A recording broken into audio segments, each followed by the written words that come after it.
এই পচা পচা, তোর পচা ব্যাঙের কোরমা হলো?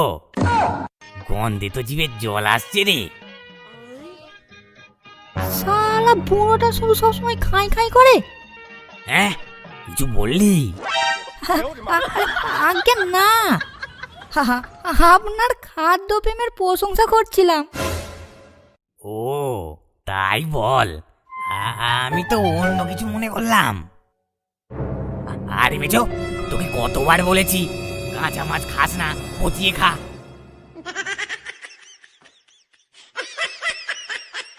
আরে কাঁচা মাছ খেলে যে পেট খারাপ করবে।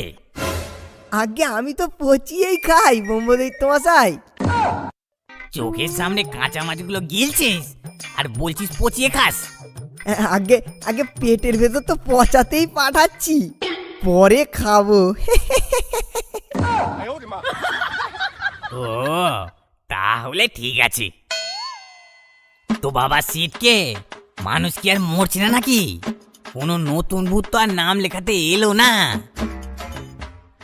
নিজে শুধু খাবে আর ঘুমাবে, আর আমাদের শুধু খাটিয়ে নেওয়ার ধান্দা। হ্যাঁ, কি বললি? আজ্ঞে আমারও তো বসে বসে আর ভালো লাগছে না। কাজের মানুষ তো, কাজ ছাড়া কি আর ভালো লাগে? হ্যাঁ, শুনেও শান্তি। মুলো আর কেলো তো গেছে, পিঁয়াজি লালটা বিষ খেয়ে পটল তুলেছে, তাকেই ধরে আনতে গেছে। ধরে আনতে এসেছো কেন? কোথায় নিয়ে যাবে? নেকা ষষ্ঠী, স্বর্গে যাবে নাকি তুমি? অপঘাতে মৃত্যু না? ব্রহ্মদৈত্য মশাইয়ের কাছে গিয়ে খাতায় নাম তুলতে হবে তো, তারপরেই তোমার পরীক্ষা হবে। আর তারপর পাশ করলে তোমার থাকার ঘরের অ্যালার্টমেন্ট হবে। মানে ওই ওই ওই যাকে বলে ওই ওই ভূতামাস। চল চল, এত বোকার সময় নেই। কিন্তু কিরকম পরীক্ষা সেটাই তো বললে না। ভূত হওয়ার পরীক্ষা, বুঝলে? মানেটা কি? আমি কি এখনো ভূত হইনি? তা অর্ধেকটা হয়েছে, পুরোটা না। সিটকে বলো বাবা।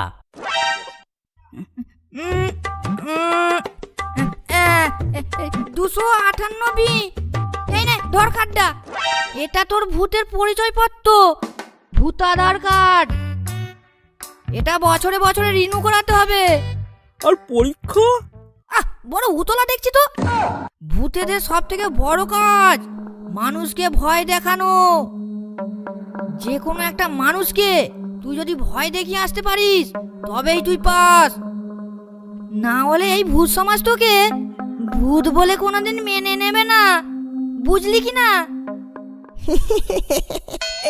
আর তোকে এক ঘরে করে দেওয়া হবে, থাকার জায়গাও পাবি না, বুঝলি কি না পিঁয়াজির লাল? পিঁয়াজির লাল মানে? পিঁয়াজির লাল না, আমি পিঁয়াজি লাল। এ আর এমন কি, আমি মানুষ থাকাকালীন সকলকে কত ভয় দেখিয়েছি। তা ভালো, যা যা বেরিয়ে পড়। তোকে 3 দিন সময় দিলাম, এই 3 দিন তোর উপর নজর রাখবে মুলো আর কেলো। যা যা বেরিয়ে পড়। চল চল।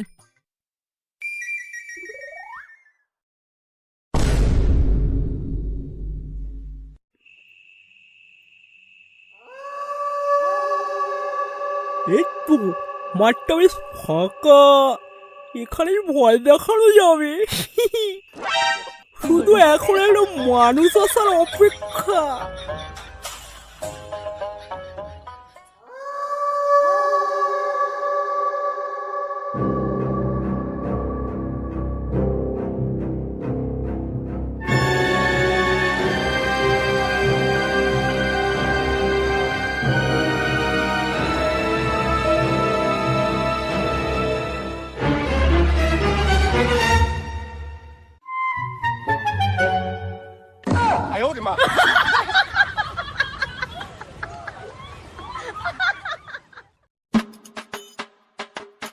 কি রে, এত মানুষকে ভয় দেখানোর এক্সপিরিয়েন্স তোর কোথায় গেল?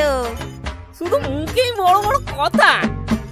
ভাই তোমরাই বলো কি করে ভয় দেখাতে হয়? এত কিছুই তো করলাম, কিন্তু কেউ ভয় পাচ্ছে না।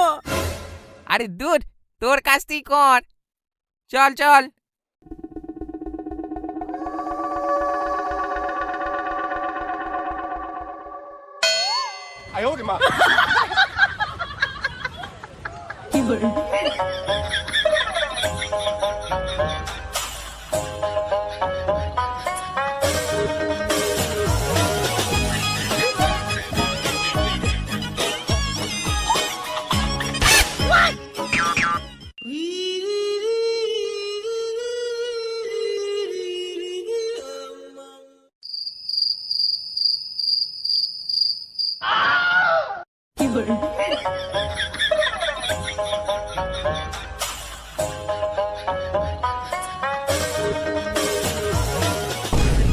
হাসি হাঁকা ডাকা সবই তো করলাম, কিছুই তো হলো না।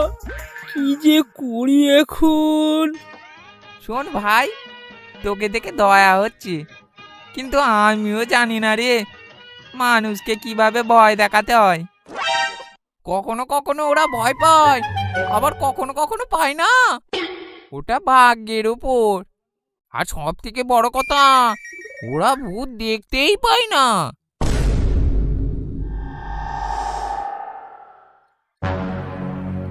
আচ্ছা, আমি যখন মানুষ ছিলাম আমি তো ভূতকে ভয় পেতাম, কিন্তু কিভাবে? হ্যাঁ, খটখটে আওয়াজ শুনে। কিন্তু সকাল তো হয়েই এলো, আবার কাল রাতে দেখা যাবে।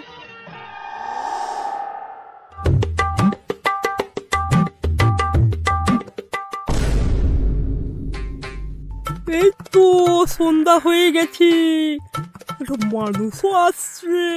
দেখি এই গাছটা নাড়াই।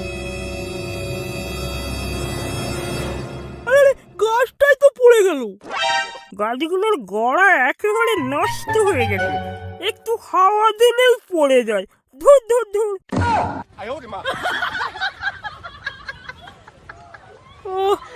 এতেও হলো না, আর কোনো উপায় নেই, আমাকে এক ঘরে হতেই হবে।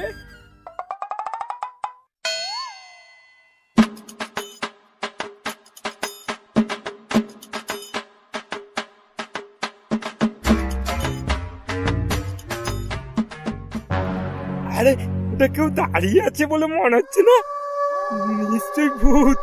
গাটা কেমন ছমছম করছে। রাম রাম রাম রাম রাম রাম রাম রাম রাম রাম রাম রাম রাম। কি হলো? লোকটা এমন করছে কেন? ও তো আমাকে দেখতে পাবে না, তাহলে ভয় পাচ্ছে কি করে? হ্যাঁ, এই কলা গাছ, এই কলা গাছটাকে দেখে ও ভয় পাচ্ছে।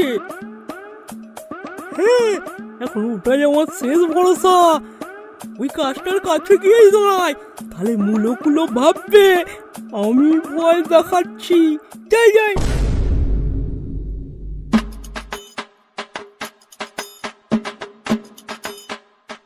আরে বাপরে, এটা ভূত!